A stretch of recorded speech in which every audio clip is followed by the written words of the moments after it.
ఓం గురుభ్యో నమః. ఆత్మ బంధువులందరికీ నమస్కారం. జ్ఞానజ్యోతి అనే ఆధ్యాత్మిక యూట్యూబ్ ఛానల్ ప్రారంభించడం జరిగింది.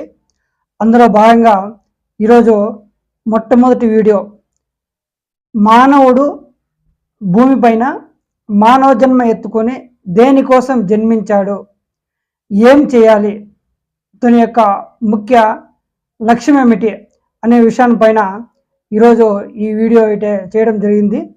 ఈ వీడియో చివరి వరకు చూసి అందరూ ఆనందిస్తారని ఆశిస్తున్నాను. మానవుడు భూమిపైన మానవ జన్మ ఎత్తుకొని దేనికోసం జన్మించాడు అంటే, భోగాల కోసమా, లేదంటే డబ్బు సంపాదించడం కోసమా, లేదంటే పేరు ప్రతిష్టల కోసమా? ఈ పేరు ప్రతిష్టలు అనేది శాశ్వతం కావు, డబ్బు అనేది శాశ్వతం కాదు, భోగాలు అనేటివి కూడా శాశ్వతం కావు.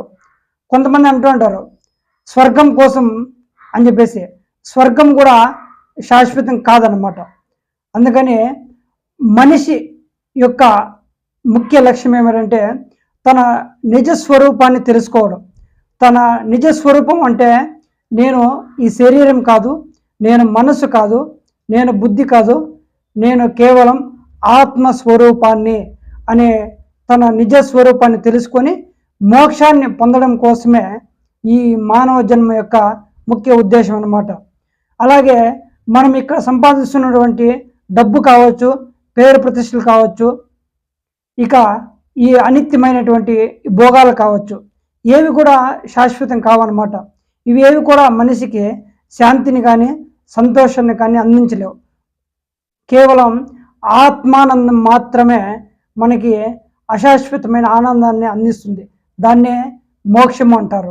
మనం ఈ మోక్షాన్ని సాధించడానికి ఏం చేయాలి అంటే, ప్రతిరోజు కూడా ధర్మాచరణ అంటే సత్యం, అహింస, దయ, కరుణ ఇలాంటివి మన స్వధర్మాన్ని ఆచరిస్తూ పరధర్మాన్ని త్యజిస్తూ ఆధ్యాత్మిక గ్రంథాలను చదువుతూ మన యొక్క నిజస్వరూపాన్ని తెలుసుకొని మోక్షాన్ని పొందడం కోసం ఈ యొక్క మానవ జన్మ అనేది లభించడం జరిగింది. అలాగే కొంతమంది అంటూ ఉంటారు మానవ జన్మ ఎత్తినాక అనుభవించి మరణించాలి అని. అనుభవం అనేది ఈ అనిత్యమైనటువంటి వస్తువుల దగ్గర వస్తూ ఉంటుంది, పోతూ ఉంటుంది. ఇలాగే మరణాంతం ఇలా అనిత్యమైన భోగాల కోసం పరితపిస్తూ గడపవలసిందే. ఇందులో ఎటువంటి ఆనందం అనేది మనకు లభించదన్నమాట. ఒక కోరిక కలిగిన తర్వాత ఆ కోరిక తీరితే తాత్కాలికంగా ఆనందం అనేది లభిస్తుంది, తర్వాత మళ్ళీ దుఃఖం అనేది కలుగుతుంది. అందుకని మనం నిత్యమైనటువంటి ఆనందాన్ని, నిత్యమైనటువంటి భగవంతుని పొందడానికి ఆత్మ సాక్షాత్కారం అనేది కలిగించుకోవడం వల్ల మనకి నిత్య శాంతి, నిత్య తృప్తి అనేది కలుగుతుంది. దాన్నే మోక్షం అంటారు.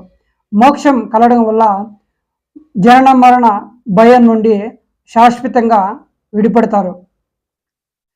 అలాగే ఈ విధంగా మానవ జన్మ అనేది సార్థకం చేసుకోవడానికి మనకి ఆ భగవంతుడు ఎన్నో కోట్ల జన్మల తర్వాత ఈ మానవ జన్మ అనేది మనకి లభించింది. ఇలాంటి మానవ జన్మను వ్యర్థం చేసుకోకుండా ఆత్మ సాక్షాత్కారానికి ఉపయోగించి జన్మ ధన్యం చేసుకుందామని మరీ కోరుతున్నాను.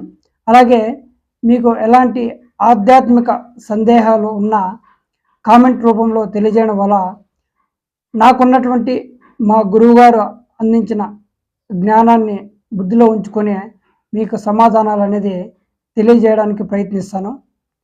అందరికీ సర్వే జన సుఖినో భవంతు.